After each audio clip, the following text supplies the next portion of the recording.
नमस्कार दोस्तों, फिर से मौजूद है आपका दोस्त, आपका होस्ट सोनू चौधरी, उसी वीडियो सीरीज़ के साथ, एक नए कंटेंट के साथ, एक नई वीडियो सोच के साथ, एक नई ऊर्जा के साथ आपका दोस्त, आपका होस्ट फिर से आपका स्वागत करता है अपने चैनल के ऊपर। आपसे उम्मीद करता हूँ जो कंटेंट आपके लिए तैयार किया जा रहा है वो कंटेंट आपको पसंद आ रहा होगा।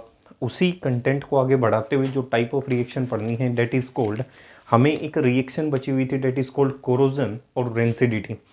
इससे पीछे की हर वीडियो सेक्शन में अलग टॉपिक आपके लिए सेपरेट टॉपिक तैयार किया जा रहा है। वीडियो जो प्लेलिस्ट है उसमें आप देख सकते हो, इधर उधर भटकने की किसी प्रकार की आवश्यकता नहीं है। हर प्रकार के वीडियो सेक्शन में अलग अलग प्रकार का कंटेंट आपके लिए मिलता हुआ नजर आएगा। 10th का कंटेंट जैसे ही पूरा हो जाएगा तो आपके लिए 12th क्लास की जो वीडियो सेक्शन की सीरीज़ है, नई शुरुआत के साथ, जैसे ही आपका नया सेशन शुरू होगा उसके आधार पे आपके लिए 12th क्लास की भी वीडियो सीरीज़ तैयार की जाएगी। अगर जैसे जैसे आपकी डिमांड बढ़ती जाएगी तो आपके कहने पर केमिस्ट्री, फिजिक्स और बायो सभी चीज़ों की सेपरेट वीडियोस आपको मिलती हुई नज़र आएंगी। तो मैं आपसे अनुरोध करता हूं कि चैनल को ज़्यादा से ज़्यादा प्यार देने की कोशिश करें, लाइक करें, शेयर करें और इस वीडियो को ज़्यादा से ज़्यादा अपने ग्रुप्स में पहुंचाने की कोशिश करें जिससे हर व्यक्ति का भला हो सके। ये वीडियो सीरीज़ बिल्कुल फ्री ऑफ कॉस्ट आपके लिए चलाई जा रही है और ये फ्री ऑफ कॉस्ट हमेशा चलती ही चली जाएगी, चाहे व्यूज़ इसके ऊपर उपलब्ध हों या ना हों। ये सिर्फ आप ही के लिए तैयार किया जा रहा है ये कंटेंट। तो उम्मीद करता हूँ ये चीज़ें आपको पसंद आ रही होंगी। सबसे पहले आजकल के जो लोग हैं वो क्या करने में लगे हुए हैं, चापलूसी या चमचागिरी करने में लगे हुए हैं। तो उन लोगों से अनुरोध है जो किसी के चमचे बनते हैं, इधर की बातें उधर करती हैं, तो चमचागिरी करने वाले लोगों के लिए आपके लिए एक सीरियस नोट पे 4 बातें, जो लोग चमचागिरी करते हैं उनके साथ क्या होता है वो ध्यान से सुनना है।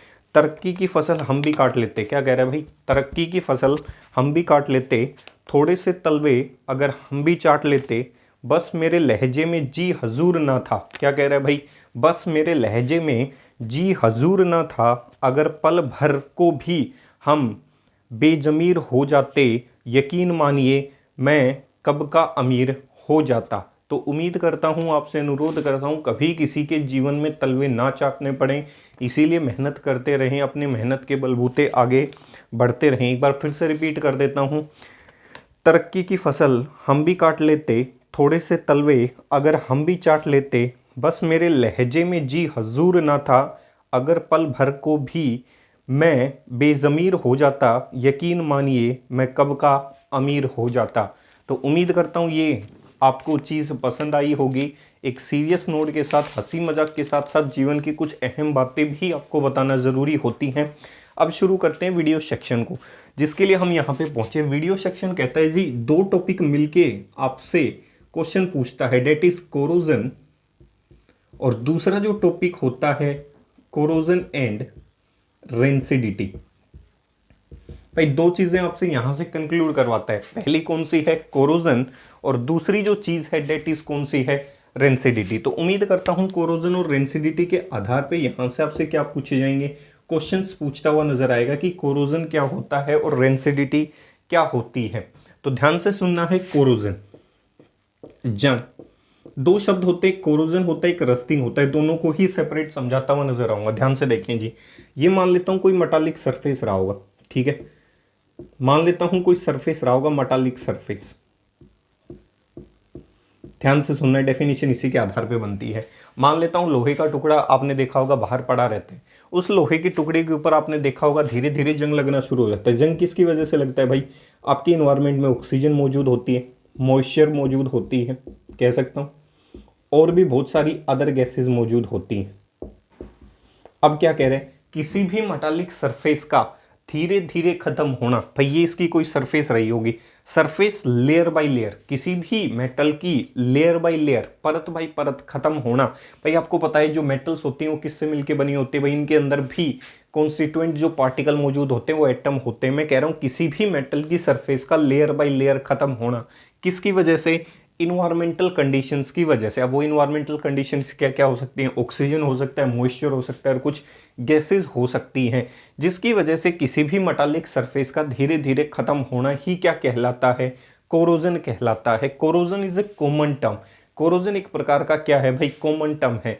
जितनी भी मेटल्स हैं उन सभी के लिए आप शब्द क्या इस्तेमाल कर सकते हो, कोरोजन इस्तेमाल कर सकते हो। लेकिन जो आयरन होता है, आयरन की फॉर्म में, आयरन के लिए कोरोजन को ही किस में ट्रांसफॉर्म कर दिया जाता है, रस्टिंग के अंदर ट्रांसफॉर्म कर दिया जाता है। तो उम्मीद करता हूं आयरन के लिए आप शब्द इस्तेमाल करेंगे रस्टिंग, बाकी बची हुई मेटल्स के लिए आप क्या यूज कर सकते हैं, कोरोजन इस्तेमाल कर सकते हैं। तो कोरोजन होता क्या है, डिफाइन कर देता हूं। कोरोजन क्या कहता है, the process of slow eating away, भाई धीरे धीरे होगा, ऐसा नहीं कि रातों रात ही हो जाएगा। The process of slow eating away of metal surface due to environmental conditions, due to environmental conditions such as moisture, oxygen and other gases. The process of slow eating away of metal surface due to environmental condition, अब ये जब इसके साथ react करेंगी तो क्या बनाएंगे, and result in formation of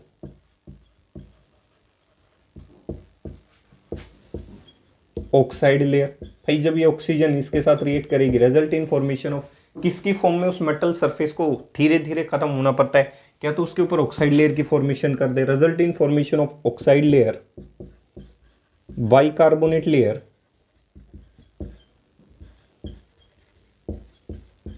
and formation of carbonate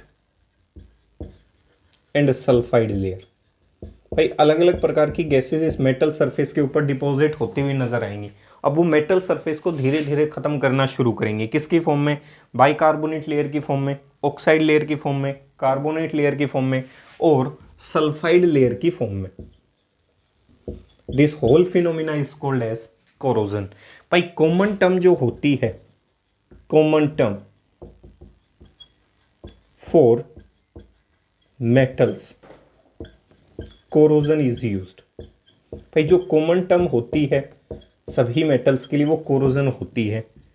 instead of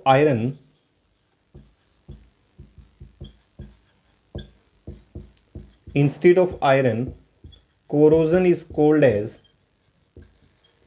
rusting. भाई आयरन के केस में इसी कोरोजन को किस नाम से जाना जाता है, जंग के नाम से जाना जाता है, रस्टिंग ऑफ आयरन के नाम से जाना जाता है, रस्ट के नाम से जाना जाता है।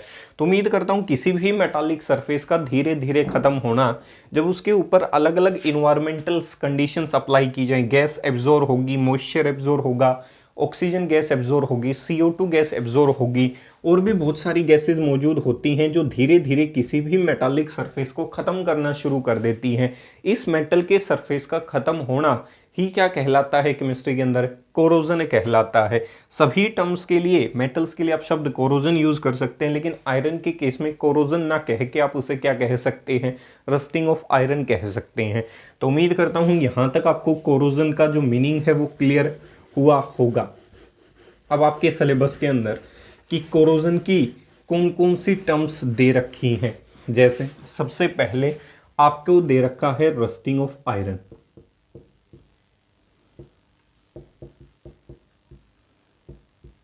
कब होगी रस्टिंग ऑफ आयरन कंडीशंस, भाई ये आपको क्लियर हो जाना चाहिए। किसी भी लोहे को जंग लगने के लिए क्या क्या पॉसिबिलिटीज होनी चाहिए, उसके पास ऑक्सीजन कंटेंट मौजूद होना चाहिए, मॉइस्चर उसके पास मौजूद होना चाहिए, और साथ साथ आप कह सकते हो metal surface that is iron. अगर इनमें से एक भी कंडीशन अप्लाई नहीं हुई, मान लेता हूं लोहा है, मॉइस्चर है, लेकिन ऑक्सीजन मान लेता हूं किसी कारणवश नहीं है, तो जंग नहीं होगा। मैंने कहा लोहा है, ऑक्सीजन है, मॉइस्चर मौजूद नहीं है, तो कह सकते हो रस्टिंग ऑफ आयरन नहीं होगी। किसी भी आयरन को रस्ट करने के लिए, जंग लगवाने के लिए ये कंडीशन होनी चाहिए, उसके पास ऑक्सीजन भी मौजूद होनी चाहिए, प्लस उसके साथ क्या कंटेंट मौजूद होना चाहिए, मॉइस्चर। जैसे ही आपका जो लोहा होता है, आयरन होता है, जैसे ही किसके कॉन्टेक्ट में आएगा, ऑक्सीजन के कॉन्टेक्ट में, किसमें मौजूद होती है, एयर के अंदर, और प्लस साथ किसमें, वाटर के साथ। तो किसकी फॉर्मेशन कर लेता है, Fe2O3 डॉट XH2O। ध्यान रखना है XH2O डॉट XH2O का मतलब होता है this is water of crystallisation.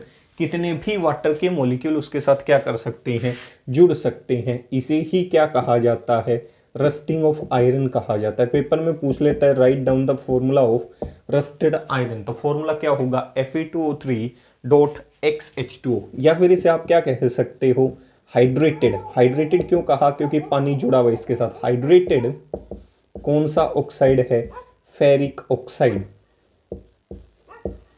कह सकता हूं, हाइड्रेटेड फेरिक ऑक्साइड या फिर हाइड्रेटेड आयरन का ऑक्साइड भी आप इसे कह सकते हो। हाइड्रेटेड फेरिक ऑक्साइड, वाटर इसके साथ जुड़ा होगा, that is called rusting of क्या रही होगी, आयरन रही होगी। तो यहां इस इक्वेशन को कई बार बैलेंस भी करवा लेता है। तो यहां से कितना कंटेंट लगा होगा, 2। ऑक्सीजन को बैलेंस करने के लिए हाइड्रोजन 2 है, यहाँ पे जो कंटेंट लगता है ऑक्सीजन का वो कितना लगता है, 3/2। तो बैलेंसिंग की स्टिचियोमेट्री भी आपको पता होनी चाहिए। ए, आयरन के लिए जो स्टिचियोमेट्री होगी वो कितनी होगी, 2। बी, ऑक्सीजन के लिए जो स्टिचियोमेट्री होगी वो कितनी होगी, 3/2। तो उम्मीद करता हूँ ये चीज़ें आपको क्लियर हो रही होंगी। बैलेंसिंग करते वक्त कम से कम इन चीज़ों का ध्यान रखना है। कई बार एक एक नंबर में ये संख्याएं पूछ लेता है, यहाँ ए लिख देगा, यहाँ बी, और कहेगा fill the complete following reaction that is A और बी। तो यहाँ पे आपको ए और बी को फॉलो करना पड़ेगा कि क्या आंसर रहा होगा। तो पहली तो रस्टिंग ऑफ आयरन ये हो सकती है। दूसरा जो कोरोजन का क्वेश्चन दे रखा है that is called basic copper carbonate. Basic copper carbonate, भाई बेसिक कॉपर कार्बोनेट की लेयर बना लेता है। आपका जो कॉपर होता है अगर उसको भी खुला छोड़ दिया जाए तो वो भी क्या कर सकता है, कोरोड कर सकता है, कोरोजन दिखा सकता है। तो जिसे आप क्या कह सकते हो, जो प्रोडक्ट बनता है उसे आप क्या कह सकते हो, बेसिक कॉपर कार्बोनेट लेयर, जिसका रंग कैसा होता है, ग्रीन होता है। रस्टिंग ऑफ आयरन का जो कंपाउंड बनता है उसका रंग कैसा होता है, ब्राउनिश कलर होता है। ध्यान होने चाहिए भाई कलर, काफ़ी बार क्वेश्चन आ चुके हैं। रस्ट ऑफ आयरन का जो कलर होता है वो कैसा होता है, आपने देखा होगा जब लोहे को जंग लग जाता है तो ब्राउनिश कलर ऑब्टेन होता है। तो मैं कह सकता हूँ ग्रीन कलर। अब ये हुआ कैसे, copper plus H2O plus CO2 plus oxygen. भाई मॉइस्चर भी हमारे इन्वायरमेंट में मौजूद है, प्लस कार्बन डाइऑक्साइड गैस भी हमारे पास मौजूद है। आपको ध्यान हो जब मैंने डेफिनेशन पढ़ाई थी तो अदर गैसेस का नाम लिया था, ये सभी उसके अंदर मौजूद होती हैं। ऑक्सीजन भी मौजूद है। Copper plus H2O plus CO2 plus oxygen, ये रहा कॉपर। जब इनकी आपस में रिएक्शन होती है तो प्रोडक्ट क्या बनता है, प्रोडक्ट बनता है CuCO3 डॉट CuOH2।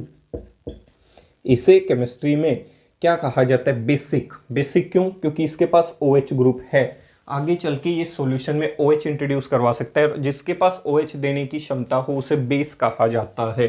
तो मैं कह सकता हूँ बेसिक, और ये क्या है, कॉपर का कार्बोनेट, बेसिक कॉपर कार्बोनेट। और इसकी जो लेयर होती है वो कैसे कलर की होती है, ग्रीनिश कलर लेयर होती है। जब इसकी परत के ऊपर जंग लग जाता है, कोरोजन हो जाता है, तो कॉपर के ऊपर किस प्रकार की परत चढ़ जाती है, ग्रीनिश कलर, हरे रंग की परत इसके ऊपर ऑब्टेन हो जाती है।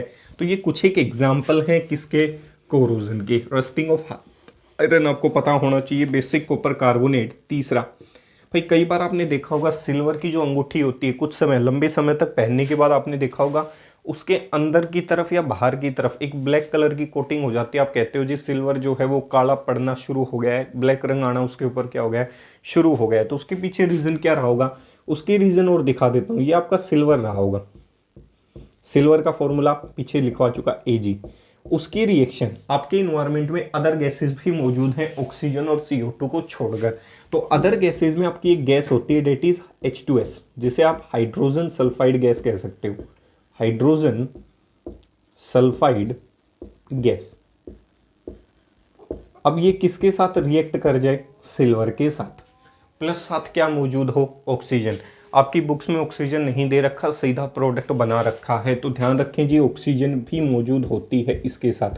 प्रोडक्ट बनता है Ag2S क्या बनेगा भाई, Ag2S प्लस प्रोडक्ट क्या बनता हुआ नजर आएगा, H2O। और इस Ag2S की वजह से आपकी जो चांदी होती है वो कैसे रंग की होनी शुरू हो जाती है, ब्लैक रंग की होनी शुरू हो जाती है। तो पेपर में अगर आपसे कोरोजन के क्वेश्चन पूछे तो ये कुछ एक रिएक्शन है जो आप आसानी से क्या कर सकते हो, लिख सकते हो। तो मैं कह सकता हूँ किसी भी मेटल का सरफेस का ख़त्म होना धीरे धीरे इन्वायरमेंटल कंडीशन की वजह से उसे आप कोरोजन कह सकते हो। सभी मेटल्स के लिए टर्म कोरोजन होगी, आयरन के लिए वो टर्म किस में कन्वर्ट हो जाएगी, रस्टिंग ऑफ आयरन में कन्वर्ट हो जाएगी।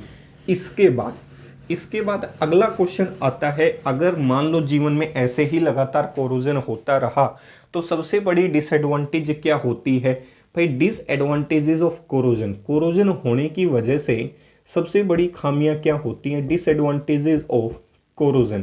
भाई जब भी कोरोजन लगातार होता रहा तो उसकी वजह से क्या होगा, उसकी वजह से सबसे बड़ी दिक्कत क्या होगी भाई, आपकी जितनी भी रेलवे ट्रैक्स हैं, क्या है, रेलवे ट्रैक्स लाइन, वो क्या होनी शुरू हो जाएंगी, खराब होनी शुरू हो जाएंगी। तो मैं कह सकता हूं जितनी भी रेलवे ट्रैक लाइंस हैं वो किससे मिलके बनी है, मेड अप ऑफ आयरन, कह सकता हूं railway track lines made up of iron. So it is our responsibility to protect these track lines from corrosion। कह सकता हूं भाई जितनी भी रेलवे ट्रैक्स लाइन है वो किससे मिलकर बनी होती है, लोहे से। तो हमें कुछ ऐसे कदम उठाने पड़ेंगे जिसकी वजह से उन रेलवे ट्रैक लाइंस को बचाया जा सके। दूसरा, आपके जितने भी ब्रिजेस होते हैं बड़े बड़े, वो भी किससे मिलके बने होते हैं, तो उनको भी क्या करना पड़ेगा, प्रोटेक्ट करना पड़ेगा। ऐसा नहीं है भाई एक बार जंग लग गया कि वहां से लोहे को हटा दूं। आपको पता है जो ब्रिज होता है अच्छा खासा लोहा कंटेंट कंटेन करता है। ट्रैक लाइंस भी छोटी नहीं होती, ऐसे नहीं कि ट्रेन की पटरी जो उसको उखाड़ दिया, नई पटरियां लगा दी, लाखों करोड़ों का खर्चा होता है। तो उस खर्चे को रोकने के लिए, उस जंग को रोकने के लिए कुछ ना कुछ आपको मेजर स्टेप्स क्या करने पड़ेंगे, उठाने पड़ेंगे। किस किस को खराब कर सकती है, ट्रैक लाइंस को खराब कर सकती है, ब्रिजेस को खराब कर सकती है, आपके कुछ इम्प्लीमेंट्स टूल्स होते हैं उनको भी क्या करवा सकती है, खराब करवा सकती है। तो ये कुछ बेसिक चीज़ें हैं जिसकी वजह से कोरोजन क्या करता है, इफेक्ट करता है डे टू डे लाइफ को। तो अब कोरोजन से बचने के लिए हम क्या क्या इस्तेमाल कर सकते हैं, तो किस तरीके से कोरोजन को रोका जाए, prevention of corrosion, preventions of corrosion, लोहे को जंग को रोकने का सबसे साधारण तरीका जो हम घरों में इस्तेमाल करते हैं, पहला बाई ऑयलिंग एंड ग्रीसिंग। भाई जहां भी जंग लगा हुआ है वहां हम क्या लगा देते हैं, घरों के अंदर लोहे वाली चीजों के ऊपर क्या तो ऑयल लगा देते हैं, फिर किसी प्रकार की ग्रीस लगा देते हैं। दूसरा, मान लो ऐसा ना हो पाए तो हम क्या करते हैं, बाई पेंट कर देते हैं उसके ऊपर, उस इंडिविजुअल कंपोनेंट के ऊपर। तीसरा, मान लो हाई लेवल पे ही चलना पड़े, अब ऐसा नहीं है कि रेलवे ट्रैक लाइंस के ऊपर पेंट करता रहूं, तो उसके लिए भी क्या जुगाड़ इस्तेमाल कर सकते हो, उसके लिए जो आप कंटेंट इस्तेमाल कर सकते हो that is called by alloying. क्या करवा सकते हो भाई, अलोइंग करवा सकते हो। अलोइंग का मतलब जो भी मेटल उसके साथ मौजूद है, अलोय आपको पढ़ाया जाएगा, एक प्रकार का होमोजीनियस मिक्सचर होता है metal plus metal, metal plus non metal का। तो मैंने कहा उसकी अलोइंग करवाई जाए। अब आपका जो लोहा है आपको पता है जंग लगता है, तो उसकी किसी ना किसी दूसरी मेटल या नॉन मेटल के साथ अलोइंग करवाई जाए ताकि उसकी जंग की जो प्रोबेबिलिटी है, जंग की जो क्षमता है, उसको क्या किया जा सके, स्लो डाउन किया जा सके, कम करवाया जा सके। तो अलोइंग कैसे करवा सकते हो भाई, आपकी जो आयरन है उसको क्या करवा दो, by treating with carbon, by treating with carbon component. भाई कैसे, ये आपका लोहा है, इसको किसके साथ ट्रीट करवा दिया जाए, कार्बन के साथ, जिसे आप आगे चल के जीवन में किस नाम से जानते हैं, स्टेनलेस स्टील के नाम से जानते हैं। तो स्टेनलेस स्टील कुछ नहीं है, एक प्रकार का लोहा है। तो मैं कह सकता हूँ यहाँ पे ग्रेटर देन आप कह सकते हो 95% से ज़्यादा ही क्या मौजूद होता है, आयरन मौजूद होता है। बाकी बचा हुआ आपका क्या कंटेंट मौजूद होता है, आयरन मौजूद होता है। अगर किसी कंपोनेंट के अंदर आप कार्बन की संख्या को 4% तक ले जाएं, 4 या 4% से थोड़ा कम रख पाएं, जब भी किसी कंपोनेंट के अंदर कार्बन की प्रतिशत 4 या 4 से थोड़ी सी कम रही होगी, तो उस कंपोनेंट के अंदर जंग लगने की संभावना, उस मेटल की जंग लगने की संभावना वैसे ही धीरे धीरे क्या होना शुरू हो जाती है, कम होना शुरू हो जाती है। तो मैं कह सकता हूं कि कार्बन जो कंटेंट है लगभग 4% के आसपास रहा होगा। अगर किसी कंपोनेंट के अंदर, किसी मेटल के अंदर अलोइंग करते वक्त कार्बन की मात्रा को बढ़ा दिया जाए, तो कार्बन की मात्रा बढ़ने की वजह से, इसकी बढ़ने की वजह से क्या होगा, ड्यू टू दिस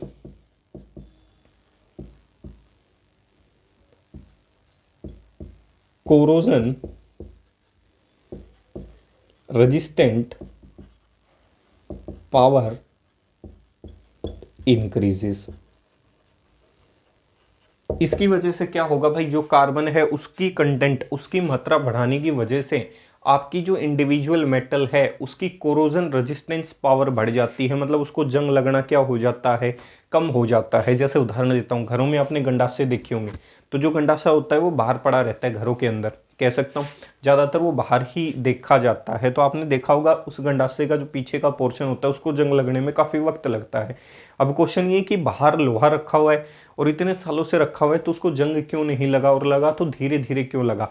वो एक प्रकार का पिग आयरन है। कैसा लोहा है, पिग आयरन। आयरन की अलग अलग फॉर्म होती हैं। दूसरा, उस लोहे के अंदर किस कंटेंट की मात्रा ज़्यादा है। जब भी किसी मेटल के अंदर या जब भी किसी लोहे की धातु के अंदर अगर कार्बन की मात्रा को बढ़ा दिया जाए, तो कार्बन की मात्रा बढ़ने की वजह से उसकी कोरोजन रेजिस्टेंस पावर, मतलब जंग लगने के प्रति जो क्षमता है वो क्या हो जाती है, कम हो जाती है।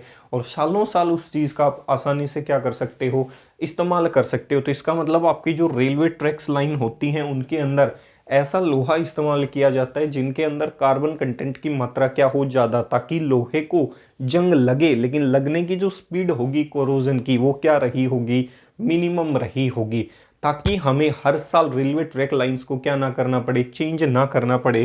तो आपको ध्यान रखना है, हमेशा किसी भी कंपोनेंट के अंदर अगर आपने कार्बन की मात्रा को बढ़ा दिया, तो मैं कह सकता हूँ सामने वाले कंपोनेंट की कोरोजन रेजिस्टेंट पावर को भी आपने क्या कर दिया, इंक्रीज कर दिया। तो ये ऐसे कुछ मेथड्स होते हैं जिसके आधार पे आप क्या करवा सकते हो, चीज़ों को कन्वर्ट करवा सकते हो। ऐसे ही एक फॉस्फोरस की कोटिंग होती है, आप फॉस्फोरस की भी कोटिंग क्या कर सकते हो, यहाँ पे लगा सकते हो। दूसरा, एक टर्म होती है गैल्वनाइजेशन। कई बार पूछ लेता है कि गैल्वनाइजेशन से आप क्या समझते हैं। तो गैल्वनाइजेशन एक प्रकार की कोटिंग होती है। क्या कहता है, iron is coated with zinc. आपने देखा होगा ये लोहे की कोई चद्दर है या परत है, इसको किससे ढक दिया जाए, किससे कोट कर दिया जाए, जिंक से। एक ऐसी मेटल से इसको क्या करवा दिया जाए, कोट करवा दिया जाए जिसकी रिएक्टिविटी आयरन से क्या रही होगी, ज़्यादा रही होगी। तो मैं कह सकता हूँ यहाँ आयरन मौजूद रहा होगा, इसको किससे कोट करवा दिया गया, जिंक से। तो आपकी जिस मेटल की रिएक्टिविटी ज़्यादा होती है वो खुद रिएक्शन में इन्वायरमेंटल कंडीशंस के साथ रिएक्ट कर जाती है, और लोहे की जो परत होती है उसको क्या कर देती है, प्रोटेक्ट कर लेती है। कुछ समय बाद आपने देखा होगा जो रिएक्टिव मेटल होती है वो अपना बलिदान दे देती है। That is called sacrificial method. मतलब लोहे को बचाने के लिए जिंक अपनी आहुति, अपना बलिदान दे देता है। इसीलिए इस मेथड को हायर क्लासेस में सेक्रीफिशियल मेथड के नाम से जाना जाता है। मतलब एक मेटल को बचाने के लिए दूसरी मेटल ने अपना क्या दे दिया, बलिदान। हमेशा वो मेटल इस्तेमाल होगी जिसकी रिएक्टिविटी इनसे क्या रही होगी, ज़्यादा। तो that process is called as galvanization. Means iron is coated with zinc, लोहे को जिंक से कोट कर दिया जाए। इस फिनोमिना को गैल्वनाइजेशन के नाम से जाना जाता है। तो इस तरीके से आप आसानी से लोहे को, कोरोजन, किसी भी मेटल को जंग लगने से क्या कर सकते हो, रोक सकते हो। इस चैप्टर का लास्ट टॉपिक है दैट इज कॉल्ड रेंसिडिटी। क्या है भाई, last topic rancidity. Last topic पढ़ाने से पहले आपके लिए फिर से 4 लाइनें मौजूद हैं जिससे सुनकर आप खुश हो जाएं। ताकि आपको पढ़ने में क्या आए भाई, मज़ा आए। क्योंकि आजकल स्टूडेंट क्या है, पढ़ाई के साथ साथ कुछ ऐसे कंटेंट भी सुनना पसंद करता है। तो 4 लाइनें आपके लिए ध्यान से सुनना है। ये लाइनें उन लोगों के लिए जो शादीशुदा होते हैं। तो क्या कहते हैं भाई, शादी बिजली की तारों की तरह होती है। ध्यान से सुनना है, क्या कह रहा है, शादी बिजली के तारों की तरह होती है, सही जुड़ जाएं तो रोशनी ही रोशनी, नहीं तो सारी उम्र झटके पे झटके मिलते हैं। तो उम्मीद करता हूँ ये चीज़ आपको पसंद आई होगी। शादीशुदा लोगों का हाल ऐसा ही है। अगर वो तार का कनेक्शन सही जुड़ गया होगा तो जीवन में रोशनी आ चुकी होगी। अगर वो तार का कनेक्शन गलत जुड़ गया होगा तो जीवन में लगातार झटकों पे झटके लग रहे होंगे, और आने वाले वक्त में भी उन झटकों का एहसास आगे उन लोगों द्वारा क्या किया जा सकता है, महसूस किया जा सकता है। That is called. अगली टर्म है रेंसिडिटी। रेंसिडिटी का एक उदाहरण समझा देता हूँ डेफिनेशन को डिफाइन करने से पहले। घरों में आपने अचार देखा होगा, सही है, सभी ने पिकल्स कहा जाता है, जिसे इंग्लिश में पिकल कहा जाता है, अचार। अचार सबने देखा होगा। कुछ समय में बाद आपने देखा होगा देसी भाषा में बूफन, उसके ऊपर बूफन लग जाती है, मतलब एक प्रकार की कोट बन जाती है, एक प्रकार की लेयर बन जाती है। तो मैं क्या कह सकता हूँ, किसी भी कंपोनेंट के अंदर, जिस कंपोनेंट के अंदर फैट मौजूद हो, जिस कंपोनेंट के अंदर ऑयल मौजूद हो, कुछ समय बाद उसके अंदर से एक अजीब प्रकार की स्मेल आनी शुरू हो जाए, उसे आप केमिस्ट्री में क्या कह सकते हो, रेंसिडिटी कह सकते हो। हिंदी में इसे विकृत गंधिता कहा जाता है। मतलब आप कह सकते हो किसी के अंदर से गंध आनी शुरू हो जाए, किसकी वजह से, ड्यू टू ऑक्सीडेशन। भाई सारा काम किसकी वजह से होता है, ऑक्सीकरण। अब ऑक्सीकरण किसका हुआ होगा, उसके अंदर जो फैट मौजूद रहा होगा उसका, प्लस उसके अंदर जो ऑयल मौजूद रहा होगा उसका। जैसे ही वो हवा के कांटेक्ट में आए होंगे, ऑक्सीडेशन हुई होगी, जिसकी वजह से उसके अंदर एक अजीब प्रकार की स्मेल प्रोड्यूस हो जाए, उसे केमिस्ट्री में क्या कह सकते हो, रेंसिडिटी कह सकते हो। तो डेफिनेशन क्या कहती है, रेंसिडिटी कहती है जी, it is define as, it is define as oxidation of, किसकी, oxidation of fats and oil present in a given component. It is defined as an oxidation of oil and fat present in a given component which results in formation, which result in formation or producing bad smell and bad taste। भाई oxidation हो जाए fats या oil की, जिसकी वजह से bad smell और bad taste आना शुरू हो जाए, आर कोल्ड एज रेंसिडिटी। उस अवस्था को आप क्या कह सकते हो, रेंसिडिटी कह सकते हो, रेंसिड कह सकते हो। जैसे आपके जो पैकेट्स होते हैं चिप्स के, कुछ समय बाद अगर आप इस चीज़ को महसूस करना चाहते हो एक्सपेरिमेंटली, प्रयोग के आधार पे, तो कुछ चिप्स को आप कुछ समय के लिए बाहर रख सकते हो। जैसे ही अगले दिन आप उसको देखोगे तो आप महसूस करोगे उस चिप्स के अंदर से एक अजीब ही प्रकार की गंध, दुर्गंध सी आनी शुरू हो जाती है। तो अब जो चिप्स है उसके अंदर से गंध या दुर्गंध कहाँ से प्रोड्यूस हो गई, आपकी गंध और दुर्गंध कहाँ से प्रोड्यूस हुई, उस चिप्स के अंदर फैट्स और ऑयल मौजूद थे, जिसकी क्या हो गई, ऑक्सीडेशन हो गई बाहर रखने की वजह से। इसीलिए आपको बड़े बुजुर्ग लोग कहते हैं कि हमेशा जो खान पान है वो आपको अपने घर का ही इस्तेमाल करना चाहिए, ना कि किसी प्रकार का वेस्ट प्रोडक्ट। तो आपके जितने भी पैकेट्स होते हैं चिप्स के, कुरकुरे के, देखने में बड़े कूल होते हैं, लेकिन एक प्रकार का आप कह सकते हो it is a waste product, किसी काम का प्रोडक्ट नहीं है, क्योंकि कुछ समय बाद वो रेंसिड हो जाते हैं, जिसकी वजह से आपका हेल्थ जो है वो क्या हो सकता है, खराब हो सकता है। तो उम्मीद करूँगा इस टॉपिक के आधार पे आप अपनी हेल्थ को भी क्या रखेंगे, नज़रअंदाज नहीं करेंगे, उसका भी क्या रखेंगे, ध्यान रखेंगे, क्योंकि कहा गया है हेल्थ इज़ वेल्थ। अगर स्वास्थ्य है तो आपके पास सब कुछ है, स्वस्थ हैं तो आप सब कुछ कर सकते हैं जीवन के अंदर। तो ये हो गई रेंसिडिटी। अब कई बार क्वेश्चन ये आता है पेपर के अंदर कि रेंसिडिटी तो क्लियर हो गई, हाउ टू प्रिवेंट रेंसिडिटी। किसी भी रेंसिडिटी को रोकने के लिए, विकृत गंधिता को रोकने के लिए आप किस चीज़ की सहायता ले सकते हैं, prevention of rancidity.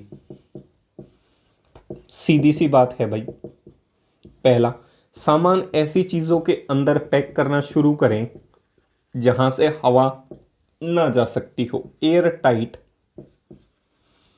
Containers are used to pack the substance. कह सकता हूं किसी भी सब्सटेंस को अगर आपको पैक करना है तो किसके अंदर पैक करें? Air tight container. ऐसा कंटेनर लें जिसके अंदर हवा एंटर ना कर सके, क्योंकि सारा खेल ऑक्सीडेशन का है, हवा का, ऑक्सीकरण का है। तो ऐसे कंटेनर्स आपको यूज करने हैं जहां से आसानी से आपकी क्या ना हो सके? ऑक्सीडेशन ना हो सके। दूसरा, आप घरेलू चीजें भी इस्तेमाल कर सकते हैं। Refrigerator is used to slow down the process of rancidity in food। भाई आपने देखा होगा घरेलू चीज़ों के अंदर अपना जो खाना बच जाता है, मान लो खाना अधिक बन गया, कुछ खाना बच जाता है, तो उसको हम क्या करते हैं? फ्रीज के अंदर रख देते हैं। अब फ्रीज के अंदर क्या होता है? जितने भी माइक्रोब्स होते हैं आपको पता है कि वो खाने को क्या कर सकते हैं? खराब कर सकते हो। तो जैसे ही आप टेम्परेचर वेरी होगा, बाहर का टेम्परेचर कुछ होता है, फ्रीज का टेम्परेचर कुछ और होता है, तो आपका जो टेम्परेचर वेरी करता है, रेफ्रिजरेटर क्या करता है? उस टेम्परेचर को वेरी करवा देता है, जिसकी वजह से आसानी से उस पर्टिकुलर फूड के अंदर किसी भी प्रकार की आसानी से क्या इंट्रोड्यूस नहीं हो सकती? स्मेल इंट्रोड्यूस नहीं हो सकती। तो आप किसकी भी सहायता ले सकते हैं अगर आप रेंसिडिटी को रोकना चाहते हैं कुछ समय के लिए। तो आपने जो भी खाना बनाया, जो भी आपका मटेरियल, उसको कुछ समय के लिए किसके अंदर रख सकते हैं? रेफ्रिजरेटर के अंदर भी रख सकते हैं। तीसरा, भाई सारा खेल ऑक्सीडेशन का है, क्यों ना ऐसा कर लिया जाए कि कुछ रिड्यूसिंग एजेंट डाल दिए जाएं ताकि इसको क्या किया जा सके? रोका जा सके। तो यूज ऑफ एंटीऑक्सीडेंट। एंटी का मतलब होता है जो विरोध में काम करें, किसके? ऑक्सीडेशन के विरोध में काम करते हुए नजर आए। तो कह सकता हूं इन चीजों को आप केमिस्ट्री में क्या कह सकते हो? एंटीऑक्सीडेंट कह सकते हो।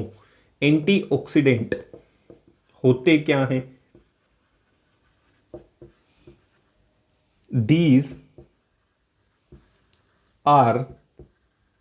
these are the special type of reducing agent। भाई सारा खेल ऑक्सीडेशन का हो रहा है, तो मैं चाहता हूं कि ऑक्सीडेशन को रोक दिया जाए। तो अब एक ही अपने पास उत्तर है उस ऑक्सीडेशन को रोकने का, क्यों ना बदले में क्या डाल दिए जाए? Reducing agent. तो उन्हें ही आप क्या कह सकते हो? एंटीऑक्सीडेंट कह सकते हो। These are the special type of reducing agents which are used to prevent oxidation of food। भाई आपके एंटीऑक्सीडेंट क्या होते हैं? एक प्रकार के रिड्यूसिंग एजेंट होते हैं। एक प्रकार के क्या होते हैं? रिड्यूसिंग एजेंट, जो किसके अंदर डाल दें आप? भाई जो भी रेंसिड कंपोनेंट है, रेंसिडिटी ऑक्सीडेशन की वजह से हो रही है, क्यों ना कुछ ऐसे रिड्यूसिंग एजेंट उसके अंदर डाल दिए जाए जिसकी वजह से उस ऑक्सीडेशन को क्या किया जा सके? स्टॉप किया जा सके, रोका जा सके। उन्हें केमिस्ट्री में आप क्या कह सकते हो? एंटीऑक्सीडेंट कह सकते हो। फॉर एग्जाम्पल, कौन कौन से ऐसे उदाहरण हैं जो एंटीऑक्सीडेंट का काम कर सकते हैं? पहला उदाहरण है BHA और दूसरा उदाहरण है BHT। ये कुछ उदाहरण हैं जिसके आधार पे आप किसी भी सब्सटेंस की ऑक्सीडेशन को क्या करवा सकते हैं? रुकवा सकते हैं। तो ये एक प्रकार के क्या हैं? रिड्यूसिंग एजेंट हैं। ये दोनों के दोनों क्या हैं? रिड्यूसिंग एजेंट हैं। इनकी फुल फॉर्म देख लीजिए, कई बार कॉम्पिटिटिव एग्जाम के अंदर आ जाती है। What is the full form of BHA? तो BHA की फुल फॉर्म होती है ब्यूटाइलेटेड हाइड्रोक्सी एनिसोल। इनकी फर्दर एक्सप्लेनेशन आप हायर क्लासेस में पढ़ते हुए नजर आएंगे। फिलहाल के लिए आपको सिर्फ ये ध्यान रखना है दीज आर एंटीऑक्सीडेंट, मतलब जो ऑक्सीडेशन के विरुद्ध काम करें। ऑक्सीडेशन के विरुद्ध काम कौन करता है? जो एक प्रकार का रिड्यूसिंग एजेंट हो। तो ये ब्यूटाइलेटेड हाइड्रोक्सी एनिसोल और ये है ब्यूटाइलेटेड हाइड्रोक्सी टोल्यून। उम्मीद करता हूं ये चीज़ें आपको क्लियर हुई होंगी, जिसके आधार पे आप किसी भी कंपोनेंट की क्या करवा सकते हो, रेंसिडिटी रुकवा सकते हो। दूसरा, nitrogen gas is used in packets of chips. कई बार आ जाता है भाई, नाइट्रोजन गैस का इस्तेमाल किया जाता है जो चिप्स के पैकेट होते हैं उसके अंदर, in order to prevent, board exam में कई बार आ चुका है, in order to prevent oxidation reaction, या फिर क्या कह सकते हो, रेंसिडिटी। पेपर में पूछेगा कि पैकेट के चिप्स के अंदर ऐसी कौन सी गैस डली होगी, या पैकेट आपके जो चिप्स के पैकेट होते हैं उनके अंदर रेंसिडिटी का जो कंपोनेंट होता है, जो उसकी मात्रा होती है वो बिल्कुल कम हो जाती है, क्यों नहीं आपकी उसके अंदर से स्मेल प्रोड्यूस होना शुरू होती। तो आंसर क्या होगा, नाइट्रोजन गैस। भाई उस पैकेट के अंदर नाइट्रोजन गैस डाल देते हैं, जब तक वो गैस इवोल्व नहीं होगी, बाहर नहीं निकलेगी, तो बहुत कम संभावनाएं हैं कि उस पैकेट के अंदर से किसी भी प्रकार की गंध आपको महसूस करने को मिले। जैसे ही नाइट्रोजन गैस आप खोलते हो इवोल्व हो जाएगी, फिर कुछ समय बाद अगर आप चिप्स के पैकेट को बाहर रख देते हो तो उसके अंदर से अजीब प्रकार की स्मेल, एक फाउल स्मेल और बैड टेस्ट आना शुरू हो जाता है, जिसे हम क्या कह सकते हैं, रेंसिडिटी। तो याद रखना है कौन सी गैस का इस्तेमाल किया गया होगा, नाइट्रोजन गैस का इस्तेमाल किया गया होगा। उम्मीद करता हूँ यहाँ पे आपका जो पहला चैप्टर है वो कंप्लीट हो चुका है विद कंप्लीट डिटेल एक्सप्लेनेशन। अगर किसी भी प्रकार की कोई कमी रही है तो आप मुझे कमेंट बॉक्स के अंदर अपना दोस्त होने के नाते बता सकते हैं कि इस टॉपिक के ऊपर आपने विस्तार एक्सप्लेनेशन नहीं दी है, जिसके लिए मैं फिर से आपके लिए काम करता हुआ नज़र आऊँगा। तो तब तक के लिए उम्मीद करता हूँ आपको जो मैंने कंटेंट डिलीवर किया गया होगा मेरे द्वारा वो आपको पसंद आया होगा। अब आपसे अनुरोध है कि अगली वीडियो सीरीज़ को कंटिन्यू करने के लिए ज़्यादा से ज़्यादा चैनल को लाइक करें, शेयर करें और सब्सक्राइब करते हुए नज़र आएँ। अगले वीडियो सेक्शन में फिर से मिलेंगे आपकी उसी सीरीज़ के साथ, चैप्टर नंबर 2 के साथ, फिर से उसी सीरीज़ को कंटिन्यू करते हुए नजर आएंगे सेपरेट सेक्शंस के साथ, ताकि आपको किसी भी प्रकार का कोई डाउट मौजूद ना रहे। तो तब तक के लिए उम्मीद करता हूँ आप खुश रहेंगे, मस्त रहेंगे। Stay safe, stay secure. जय हिंद, जय भारत।